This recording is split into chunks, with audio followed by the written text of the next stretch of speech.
Hello, this is Roger Shouse, and this is Jumpstart Rewind. This is part of our Heaven Bound podcast family.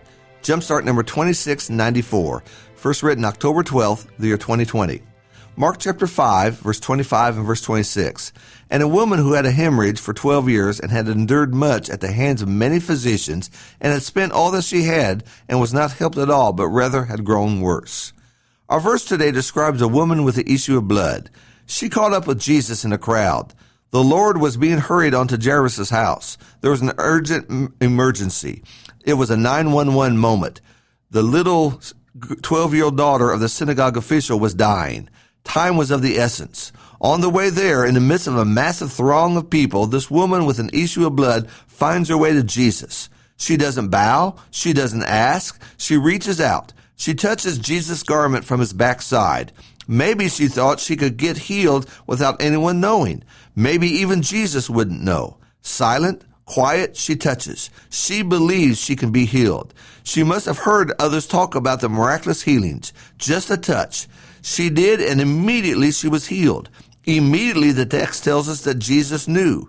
He turned. She's discovered. She falls to her knees, scared, embarrassed, and afraid. The Lord doesn't scold her. He doesn't even rebuke her. The Lord doesn't shame her. He talks. A conversation takes place. He calls her daughter, one of the very few times Jesus ever used that word. As Jairus' daughter slips into eternity, Jesus is having a conversation with another daughter. Both are important, and both need him.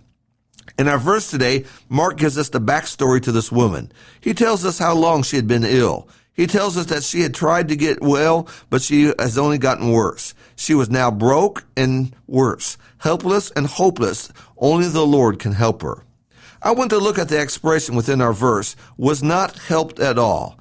I don't think that the doctors back then were quacks. By our standard today, we may think that way, but with what knowledge they had, they did the best they could. I don't see that they purposely drained her of her money with evil intentions of not helping her. The text doesn't support that suspicion.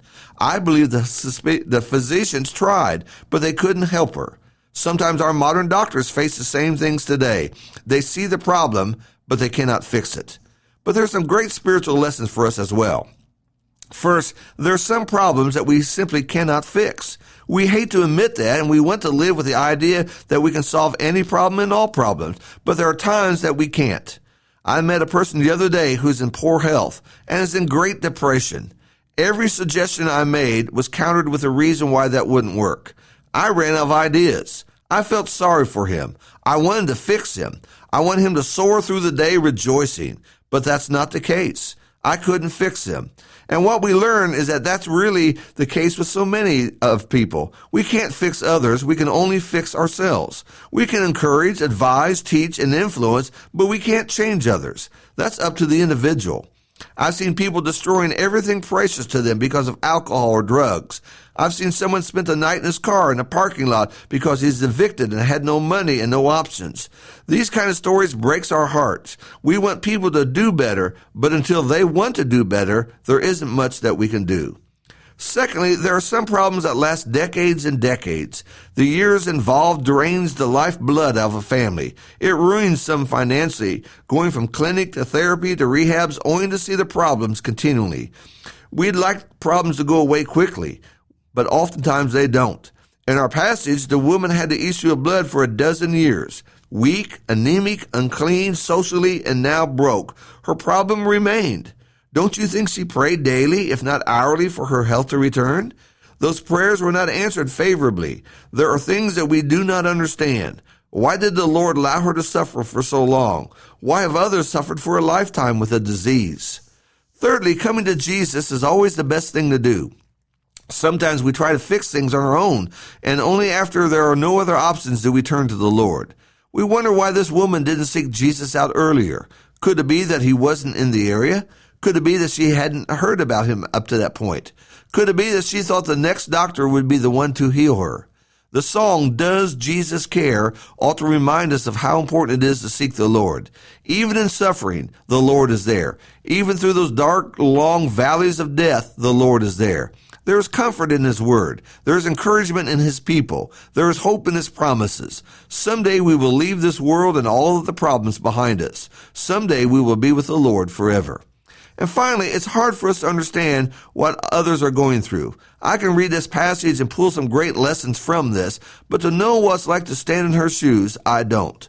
To know what it's like to bury a child, I don't. To know what it's like to have a prodigal who refuses to come home, I don't. To know what it's like to be broke, I don't. I know those pains, but I do not understand those specific pains. My pain may not be your pain, but we both can understand pain. I don't have to walk in your shoes in order to understand that I need compassion and prayers and love for you and you for me. My heart can be touched and even bleed for you, even enough that we understand each other. Our fellowship is made up of hurting people. On a Sunday, we gather together and we see the smiles and we see everyone dressed nice, but so many of us are hurting.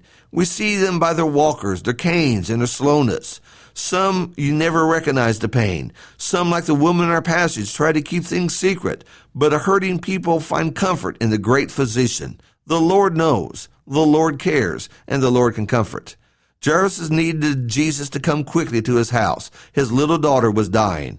The woman with the issue of blood also needed Jesus. I may think that I need Jesus more than you do. My needs are more important than your needs. I ought to come first before you. How easily the Lord could have told this woman to wait here, go heal the little girl, and then come back. If this woman had been ill for 12 years, another hour wouldn't make much difference. But Jesus didn't do that. She was as important to the Lord as was the synagogue official. The woman had nothing to give the Lord except her heart. It's easy for us to get things backwards and to think that your problem is really no problem at all. Had this woman and Jairus' daughter arrived at the hospital at the same time, the woman who had been waiting would have been sitting there waiting even longer. The little girl would have been looked at because she was dying. That's how we do things. Most important problems come first. That's not how the Lord works.